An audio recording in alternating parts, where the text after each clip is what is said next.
Hello friends, in this video we will see how variable argument array can be used in Java.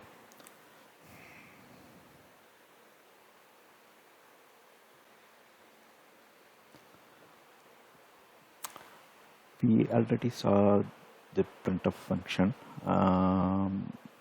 The printf function actually takes variable number of parameters. So the first parameter is a string. In that we will specify the format specifiers. Then based on number of format specifier which presents in the first string, we will place substitute in the remaining parameters. So if in a string, if we have two format specifiers, then we have two more parameters after the string. So if we have a 7 format specifier, then we have 7 parameters. So this is a perfect example for variable number of arguments.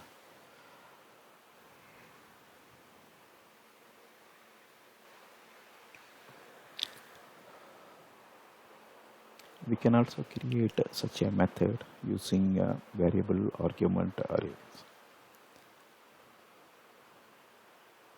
Below is the syntax. If you see here, this is the function we are going to create. The function name is a summation, and you can see the syntax also here. So just like the normal method declaration, we will have the access specifier, which is public. Then we will have the return type. This function returns integer, so we specified int. Then we have the function name, summation. Then in the parameter, after the data type, we specify 3 dot. So that denotes that this is a variable argument array. So the name given to the array is numbers. Inside the body of this function, we will treat numbers as an array.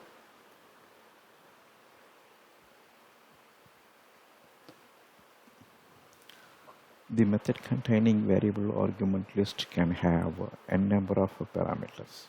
That means here numbers, it may have 2 parameter, or it may have 3 parameter, or 7, whatever it is. So it is decided by the caller of the function. So I can call the summation with 3 parameter or 7 parameter. So the function will iterate through all the parameters. I mean, all the array element. If it is 3 parameter, the array will have 3 elements. If it is 7 parameter, the array will have 7 element. So inside the body, what we can do, we can iterate through all the numbers, and we can perform the summation, then return the result.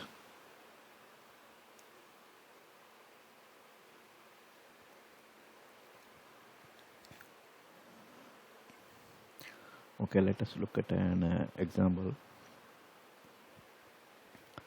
Here is the body of the summation function.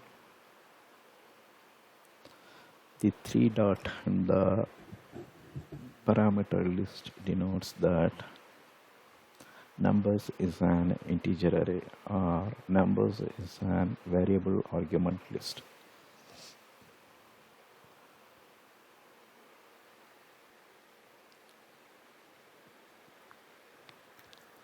Inside the body, we treated numbers as an array and calculated the summation. If you see here, we formed a for loop, and numbers.length will tell how many arguments is passed by the user. And inside the body, you can see numbers of I. Here we are using the indexing operator. And since it is inside here for loop, we are iterating through the parameters one by one, starting from index 0 to number of parameters specified by the user. Then we are performing the summation and keeping the result in sum. Finally, we are returning the sum to the caller.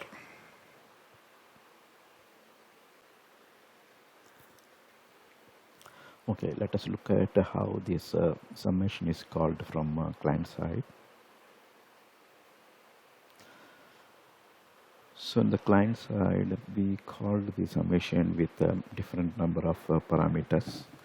You can see that in the code marked as 1 and 2. First we called the function with the 3 number of parameters, then we called it with the 6 number of parameters. So this shows how the user calls the summation function. Just like the printf here, we are calling the function with a different number of parameters. So it's a convenient way of getting the summation and storing the result. We will see this example in Eclipse.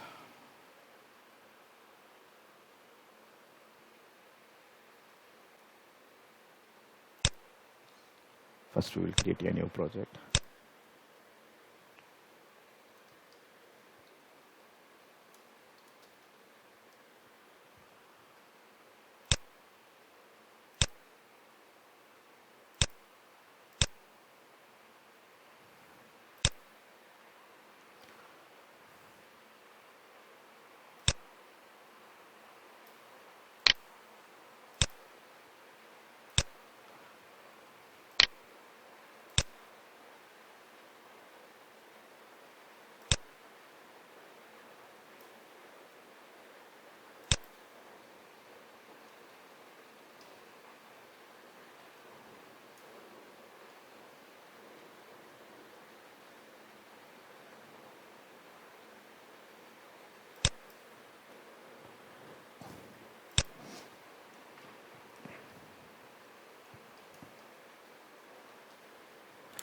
So we will create a class called array example and leave the package as a default.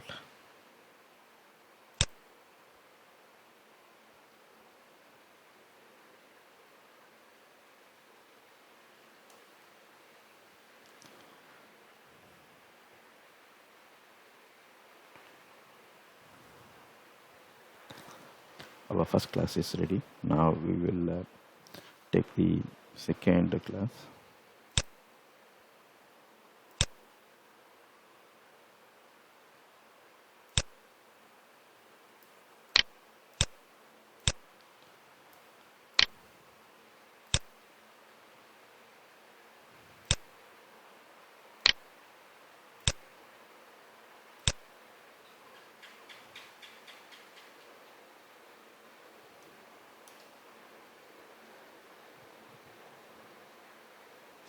So this is the program entry point. So I'm checking public static void main, then I'm clicking finish here.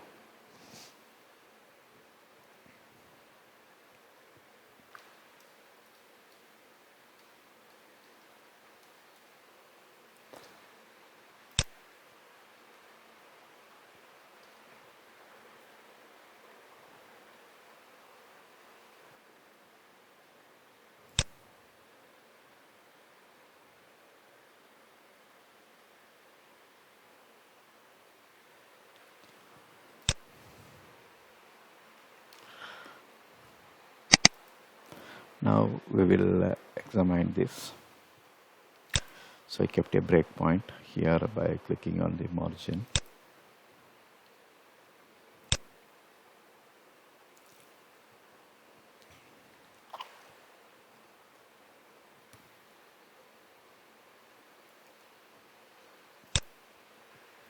So first we created an instance EAE, which is not yet initialized.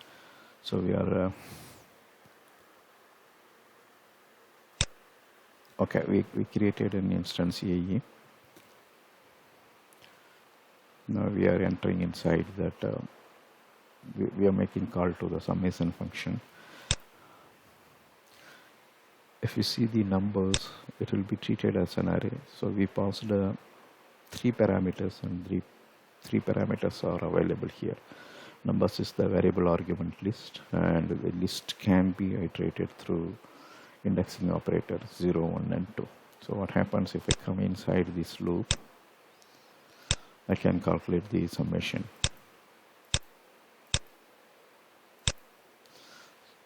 So if you see 5 plus 10, 15, 15 plus 5, 20. So the sum is carrying 20 now, and that we will return it to the caller. So once it goes to the caller, these return values are assigned here, and that we are printing here in the console output window.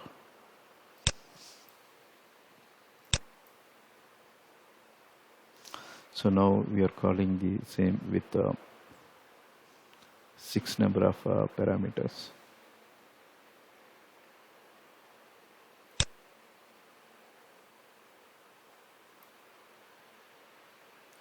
So we are getting the result as a 32 that get printed here in the output.